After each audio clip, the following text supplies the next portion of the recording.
The unwavering presence of the present moment, rather than the transitory changes of existence, contains the very essence of being.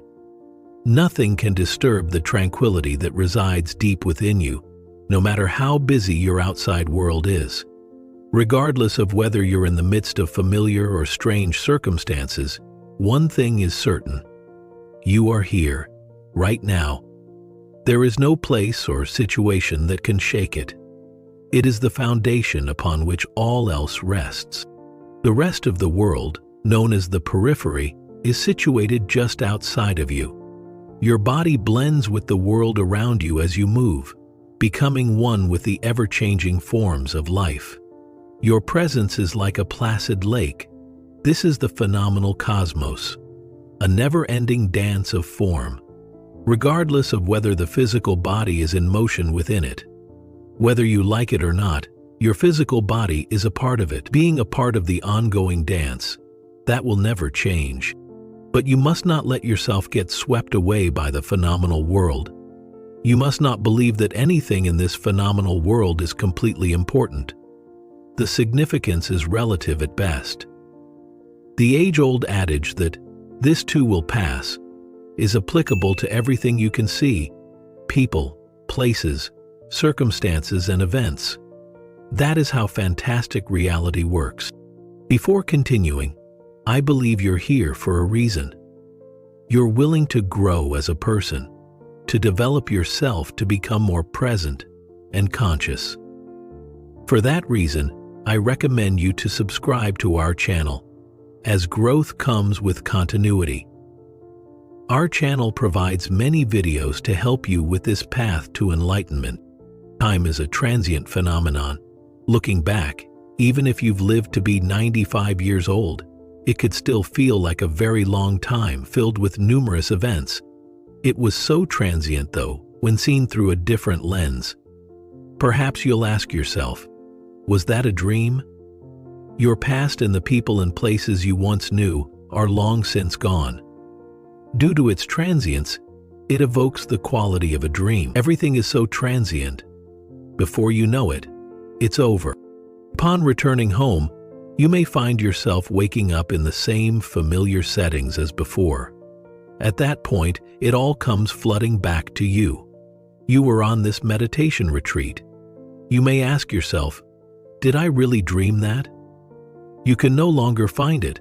Maybe you've been anticipating it for a long time. It was an upcoming event. Next thing you know, it's gone. It is the same with every event.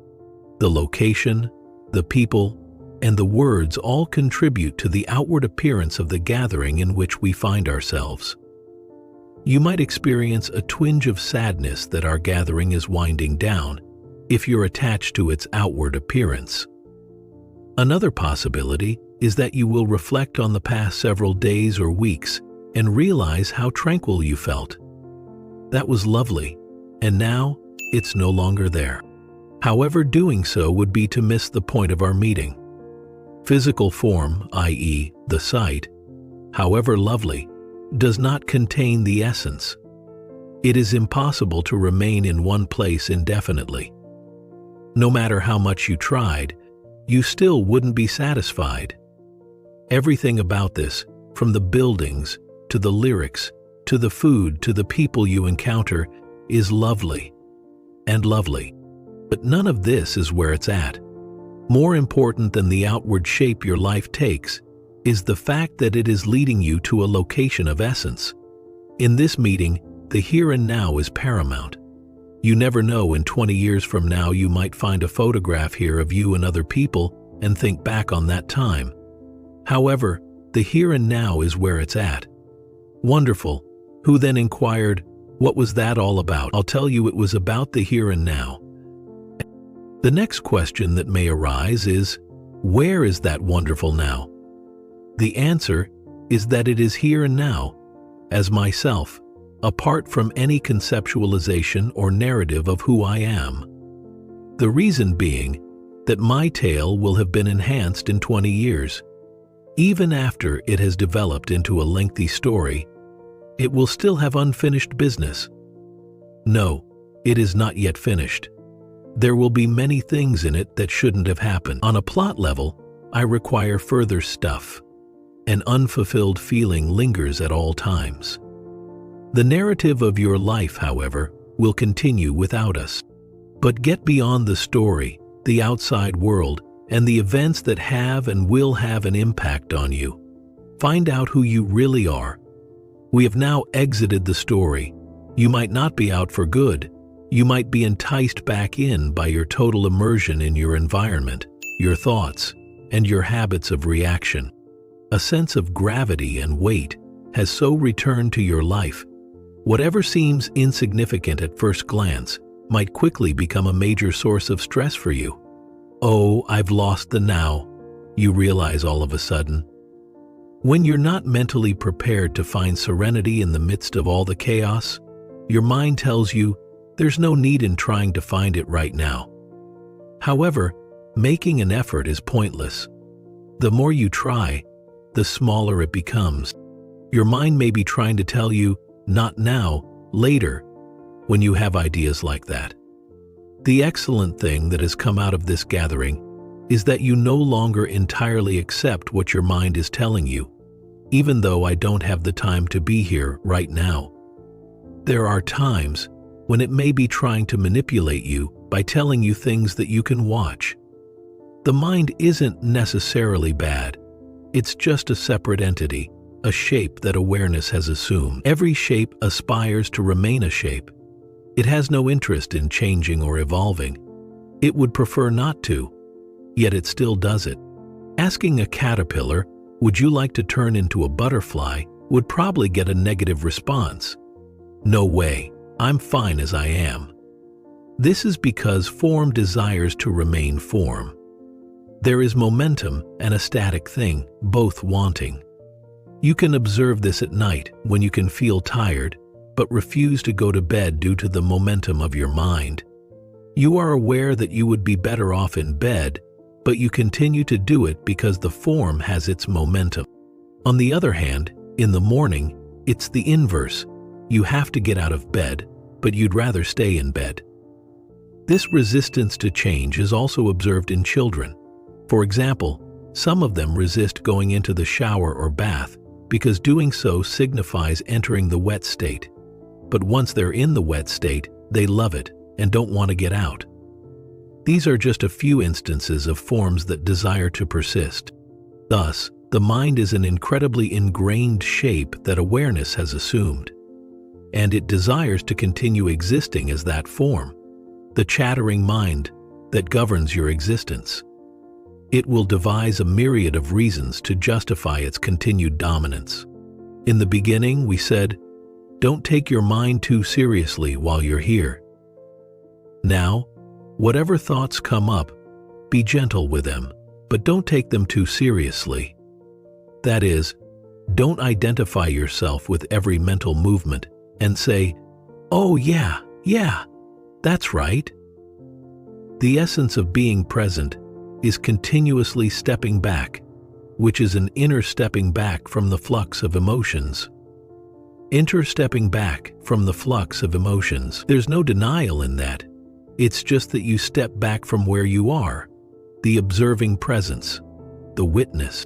In addition to freeing your sense of self from the shackles of those mental and emotional formations, stepping back also implies freeing your sense of self from the shackles of those formations. There are various ways to describe the purpose and meaning of this gathering.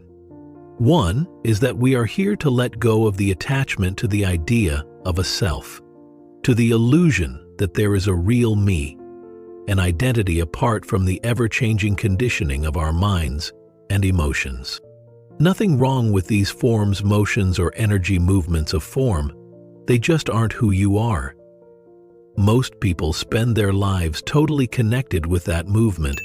To be free is to break free from being ensnared by that. It's to take a step back, to step out. When you take a step back from the whirlwind of thoughts and emotions, you enter a state of presence. The present moment is the entrance to this state of presence. Once you're there, you can observe the flux without buying into it entirely, particularly when it reveals things about yourself other people, or life circumstances. The content may contain some relative truth, but that truth is relative. It is a viewpoint, a position, a perspective. It is never the entirety. It is knowledge, albeit conditioned knowledge, and not wisdom. It is always a positional thing. It is only one viewpoint among many possible ones, and there is no wisdom in it whatsoever. May God grant us wisdom. That was the hopeful comment I heard in the president's speech last night. Instead of "May God grant us victory," or "May God grant us power," he simply stated, "May God grant us wisdom." Wisdom is not knowledge. It is not the capacity to think more rapidly, to know more, or to analyze more thoroughly. However, wisdom is rare in our society, not only in this nation, but in every civilization on Earth. I am unaware of any university that teaches it. That is all. That is what is commonly referred to as intelligence, IQ, or mind power. Wisdom is the capacity to transcend the limited and into an infinite realm of consciousness, which is unknown when one is stuck in the limited mind. Having access to this realm is not something that can be taught. It is simply the capacity to step back into the spaciousness, yes, the simplestness of presence, the inner stillness and space, and the sense of spaciousness of presence. Wisdom, which I have been discussing here for the majority of the world's population, remains largely uncharted territory. It's astonishing that mainstream culture is clueless about this most crucial aspect of human existence. Every now and then, small hints appear in various places, even on television. Every so often, media outlets provide a glimmer of wisdom, but generally speaking, wisdom is not taught in academic institutions. Wisdom 101. Nowhere. How would a test on wisdom appear? Is it possible to become an expert practitioner of wisdom? Or would one do better if they started from scratch? I recall a book titled Zen Mind, Beginner's Mind, which I haven't read, but which sounds like a nice one. As a result, you're able to obtain access to that realm within yourself. This realm is not something apart from you. Rather, it is the source of all wisdom in your life. Consequently, this realm is not some strange place you visit. Rather, you come to understand that it is myself. One way of putting it, I'm giving you just another little pointer I've used before, is that it is also a real stillness that is there underneath all the mental noise. It can never be destroyed by mental noise. The moment the mind stops, even for an instant, it's there. But you might not sense it at first because you've been desensitized by that continuous mental noise. Just like somebody who spends 6 hours in a disco has become desensitized and will not be able to listen to silence when he or she steps out of the disco into the stillness of the night, deafened by the noise. At first, you step out, and it seems, oh, this is dreadful. The noise has stopped and there's nothing here. You wouldn't be able to hear the subtle noises of the night and the huge stillness underneath it, the alive stillness. You would have to stay out of the disco for quite a while before your ears become attuned to that much more subtle realm. Then you realize it's not just nothingness out here. It's actually beautiful and sacred, very different from the noises of the disco. I don't have anything against discos. It's just a metaphor for the human mind. So, initially, and in many of you, even before knowing this, expressed clearly and recognizing its truth, because somehow you already knew all this. Of course, you would have gone home by now if you didn't know all this. You wouldn't have been able to listen to it.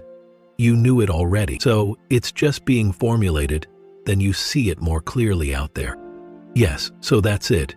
You're now more aware of it. But that level of awareness, that stillness, has probably already been developing in you, maybe even unconsciously, because the mind doesn't really see it. The mind thinks, what the fuck? A fleeting thought. the emergence of a still, alive, aware presence, just awareness, that is present whenever anything new enters your life. When something, say, pops out of a box, there's a moment of looking before the mind finds a label for it. Similarly, when anything new enters your life, or someone new pops up, there's a moment of awareness. After a second or two, maybe even longer if the thing is so unfamiliar that the mind cannot immediately label it, the mind would pause for additional time. If an alien materialized out of thin air, your mind would pause for a while longer before assigning a label to it, leading to a period of prolonged awareness. However, this is not the end state. It is the condition of pure awareness, preceding or following the emergence of mental labels. When you let go of identification with mental labels, as me, my belief, my position, my judgment, etc., they fade away because you aren't giving them power through your identification with them. Without that identification, they are just a movement. They come and go, and then you have the awareness before and after thoughts. Your consciousness asks, "What is this?" as the alien materializes before you. "I don't understand. I don't know what that is." And then it stops again. You might also experience it when you wake up in the morning. Your eyes open, and you look around the room, maybe, and there's a tremendous sense of aliveness throughout your entire being. Presence, aliveness. The mind hasn't started yet. It hasn't reminded you of your problems. You're in that part of the moment where there are no problems. Surely you're in bed, and the light is shining through the curtains. You're breathing, and there's not a single problem. You're living life to its fullest while being present there, and you might not even notice it. It might just be a few seconds. For some people, it lasts a minute or two, and then, slowly, the engines of the Titanic start. I learned that the hard way. Once, while I was living in a community, there was a man whose mind was constantly tormented. However, when he emerged from his bedroom in the morning for breakfast, for the first 3, 4, or 5 minutes at most, his face was unlined. He appeared as fresh and childlike, with a quality that was characteristic of a newborn. Then he began to sip his coffee, and a flood of thoughts began to flow. He departed from that exact instant and from the null. All of a sudden he recalled the miserable me from the narrative, along with all of the troubles he would face that day and the days to come. Oh, and then there's that. Oh, and that. And just like that, his expression changed, the tension returned, and he seemed to age 20 years in the span of 5 minutes. Then a deadness descended upon him, a non-aliveness that lasted until the next morning. What a cruel fate it was to have to live that way. This man believed he had problems, but he was perfectly content with his food, shelter, and pleasant surroundings. He hadn't encountered Stephen Hawking in his wheelchair when I initially laid eyes on him. Impaired to move, speak, feed himself, or even raise his head. That was the cruelest thing fate could do to him, completely incapacitate him. He accepted it, and that terrible thing became good. The yes to what is turned that terrible fate into good. Here he was, a man who hadn't suffered enough. He needed to reach a breaking point where he couldn't stand himself, where he couldn't stand the self-inflicted suffering any longer. Maybe I lost contact with him after a few conversations, but it doesn't matter if you begin with the identification with the mental emotional flux as me, which creates a resistance to what is. The me is never satisfied and fulfilled. It needs conflict because it loses its identity without it. It needs enemies, whether they be situations or people, because it cannot define itself without them. We all know people who need their worries. Imagine a world where they had nothing to worry about. Their sense of self would crumble. But to a certain degree, that is true for all. That is the resisting entity. It still won't let go, but it's no longer fully controlling you. If it were, you wouldn't be here. or at least you wouldn't have remained here for so long. From this point on, you can observe the phenomenal dance of the universe, whether it's internal, as feelings or thoughts, or exterior, as people, places, things, gains and losses in your life. The fluctuation of that. You can't constantly gain things. You would experience tremendously heavy gain and loss. However, you can embrace the flux of forms, both within and outside. If you strive to change anything externally, it may be something inside of yourself. It's not necessary to change it in and of itself. What matters is that you change your internal attitude toward it. This is the miracle. I'm going to work that out in my own head, I said. And then I concentrated on my breathing. Well, as soon as you solve one problem, another one appears. Or you excel at something, and then something else pops up. Or you focus on one area of your life, and then something else falls away. Or you become really good at one area, and then something else stops working for you, and so on. The truth is that there are countless things you could do, but you're not going to. There are endless possibilities in everyone's life, countless forms that could emerge in your life, shapes that your life could take, but you're not going to. Some people will, and it's all a constant changing. Sometimes I refer to it as your life situation. Your life situation changes, but it is not your life. That is the essence of knowing that. If you confuse your life situation with your life and who you are, then you are lost in your mind. You are lost in time through the past and the future, which is the essence of your life situation. Your life situation unfolds through the past and the future through time. There is a path to it, and then there is its momentum, its current state, and how it will evolve. There are two types of life situations, those that are going well and those that are in a state of loss. It doesn't matter which one you're in. What matters is that your life situation is always changing. So, to distinguish between the phenomenal reality of your life and the deeper reality of life before the world of arising and subsiding phenomena, where is life right now? It's when you withdraw from thought into a state of alert, alive presence. And that's life, without form. There is a form to what I am saying, but there is no form to the essence of life itself. In the realm of the senses, the only form of life that can be known is the formless life.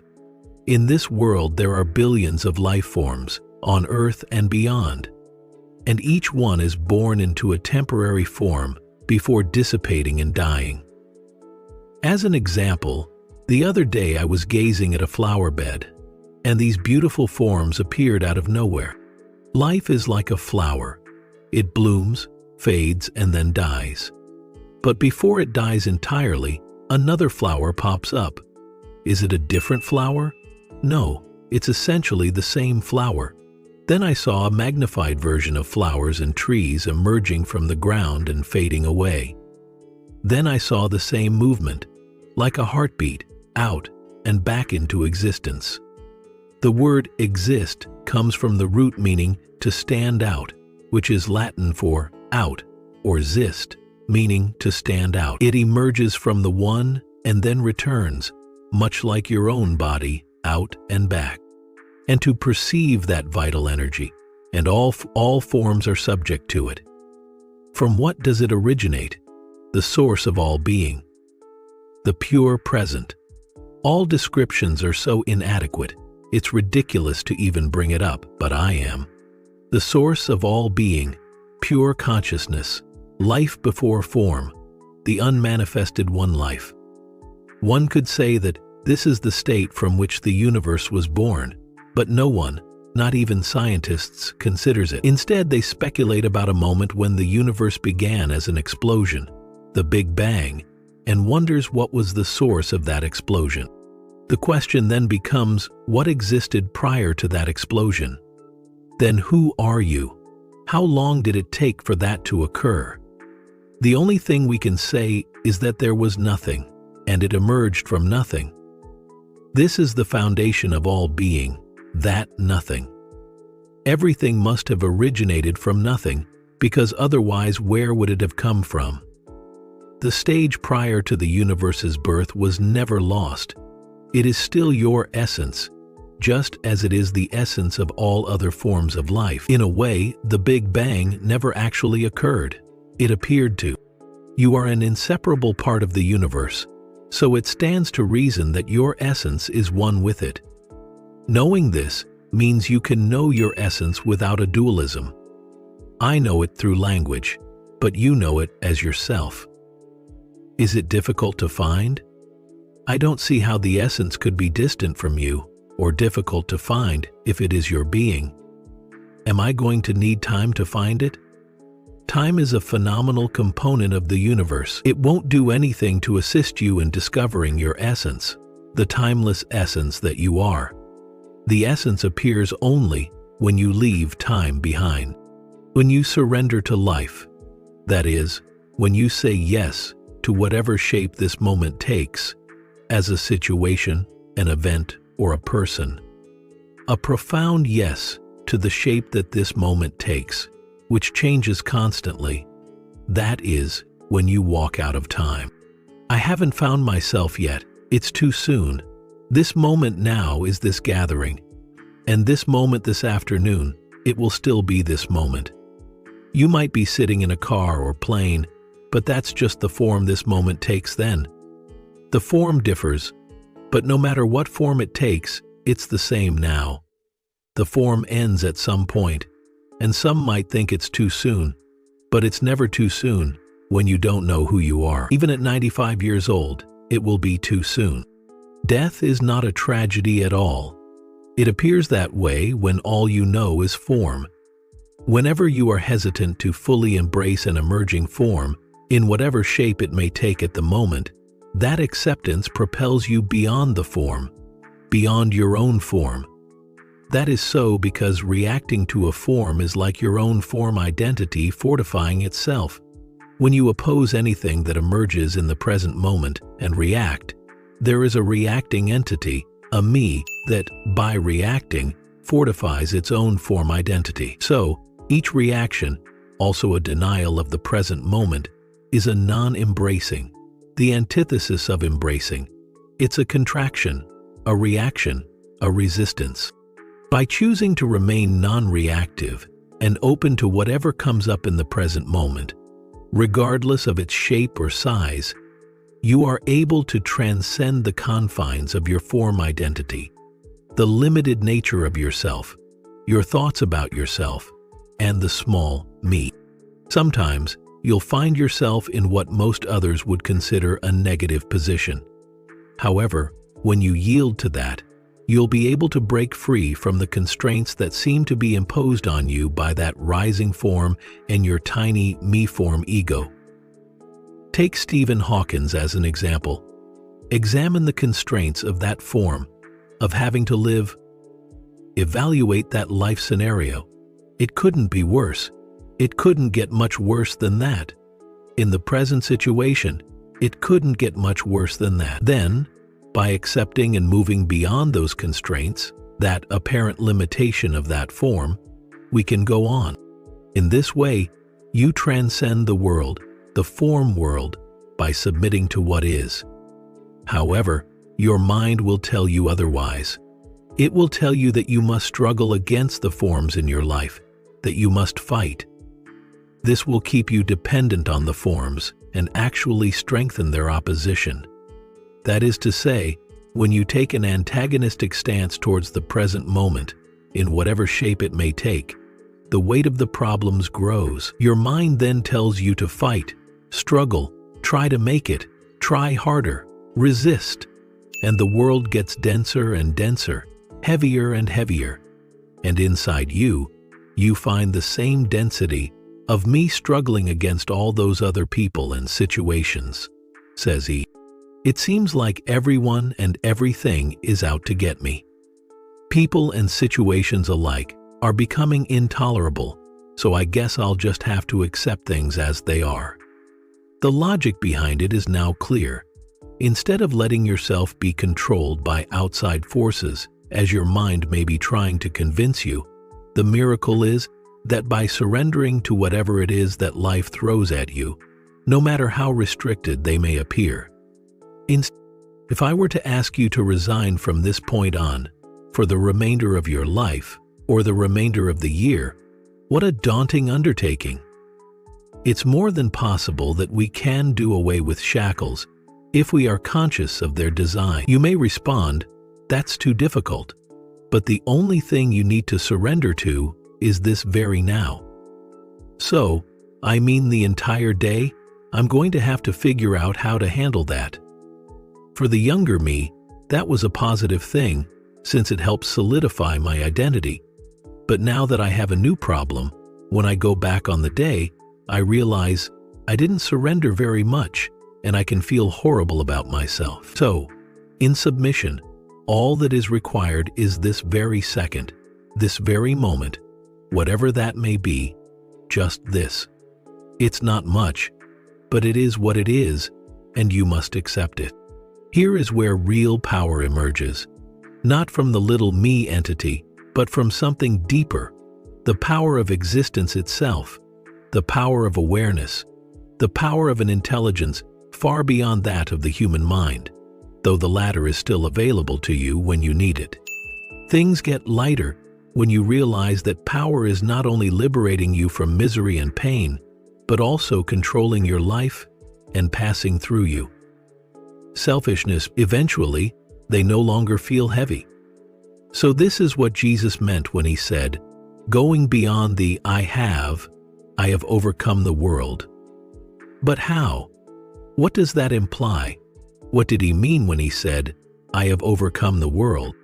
Having no earthly authority, no army, no weapons, and certainly no earthly knowledge, perhaps even less than anyone in this room, given the paucity of information available to him at his time, he definitely lacked power on that level. I have overcome the world.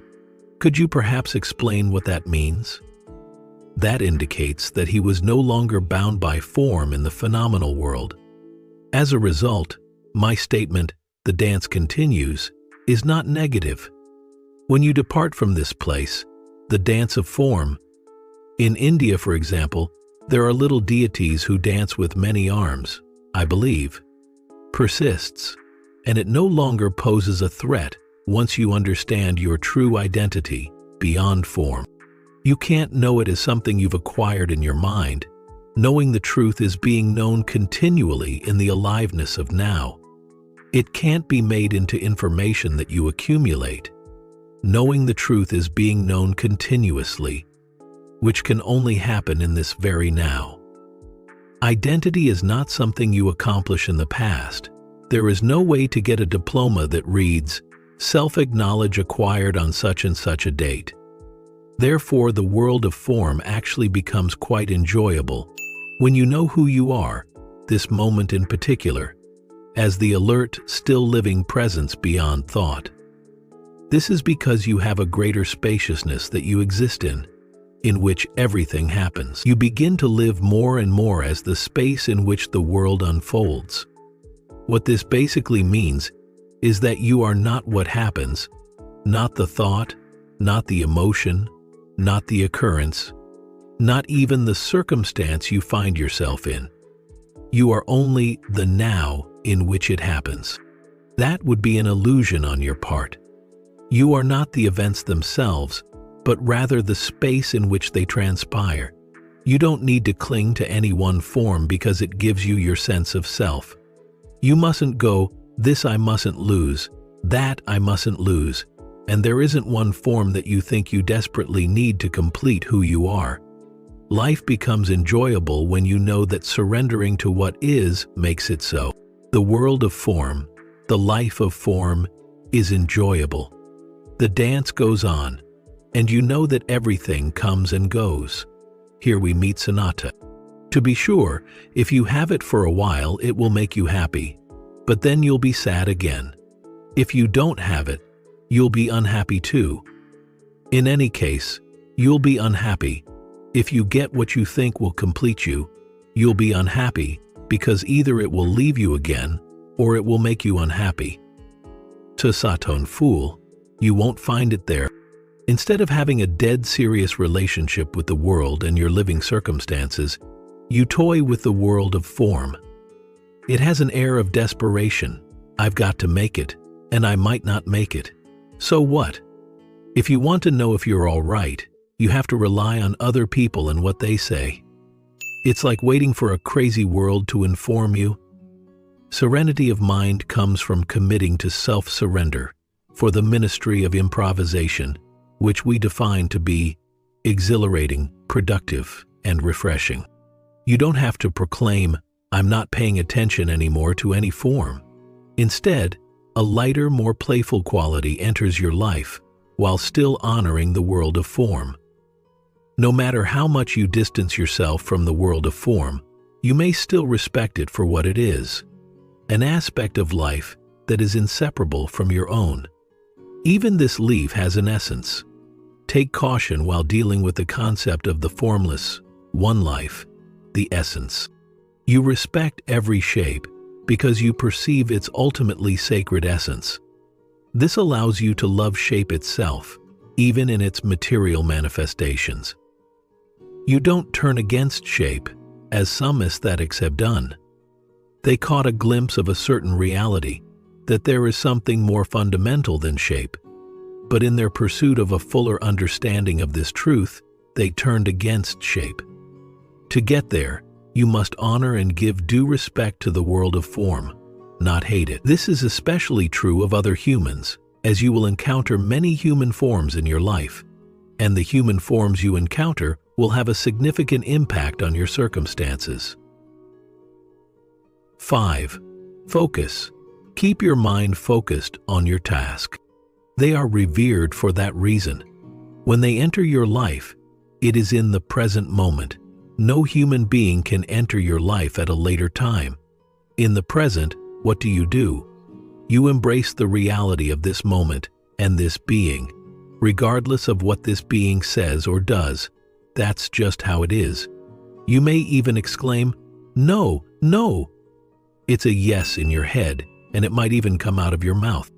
Imagine this. A drunk driver pulls up and says, "Come on, I'll give you a ride." Instead of saying yes and getting in the car, you say no thank you, and you might as well get out of the car as well. However, there is no reaction. There is no small entity instructing you not to say this. You should be more knowledgeable. Why are you getting into this argument? Here's something strange. Your non-violent actions are yielding greater results. There is more resistance when you fight. It doesn't mean you can't defend yourself if someone attacks you with an axe. Maybe you raise your arm or punch back. Nobody can predict your actions when you are present. When you live in presence, you no longer need a set of principles in your head. Right action arises from surrender to what is, and you no longer need abstract principles to guide you. If you're struggling to find your identity, it can help to ask yourself questions like, should we ever be violent? Or should you choose to kill someone to protect yourself? Or should you choose to save someone else? All of these inquiries are speculative. Being in the present moment always leads to doing the right thing. I don't know why. I'm not a fan of conspiracy theories, but it almost seems as if there is a hidden agenda here. Let's keep this mystery hidden from our children and from universities. Instead of filling their minds with meaningless information, maybe we should just say yes to the suchness of this moment. Then maybe we should take action. It comes from the yes, not the contracted state of no, which is a little of myself. Let us intrude into the meeting of the eyes, sensing the life shimmering silently below, which is a life built here on this planet. But now you know the secret. Put aside any questions you may have or had yesterday. If they are important, you will know the answers deep down. If they aren't, they will fade away. Embrace the dance that is your life. Your life situation doesn't have to change. You don't need it to change so that you can be okay. You are okay right now. Then, Witness the miracle. It doesn't matter where you walk, sit, stand, or lie. What matters is that you're somewhere, and that's okay. Take pleasure in the scenery, situations, and people that pass by. Whether you're in a car, an airport, an airplane, at home, in the office, or lying down, fully immerse yourself in the present moment. This externalized life of form can only be enjoyed when it is no longer necessary for your happiness. Once you reach that point, you will be able to fully enjoy it. Curiously, when you are no longer in need of it, more pleasant things tend to occur than when you are in need of it. This gathering, this seemingly pleasant 5 days, or whatever it may have been, has actually been a wonderful, superficial, one moment. And there's no reason why your life can't continue to be a wonderful, superficial one for as long as that sows. As far as your outer life is concerned, blessings on your journey through space and time, and welcome home. There is still an external, seemingly a journey, a movement through space and time, but you have already arrived internally. You may forget that occasionally, but that's okay too. You won't forget it for very long. If you want to continue on your journey of self-discovery, make sure to subscribe to this channel to assure living more in the present moment. Reply with the word "now" in the comments when this message made sense to you, and if you want to continue growing in the future, also consider giving this video a like or sharing it with someone who might benefit from a gentle reminder to slow down in life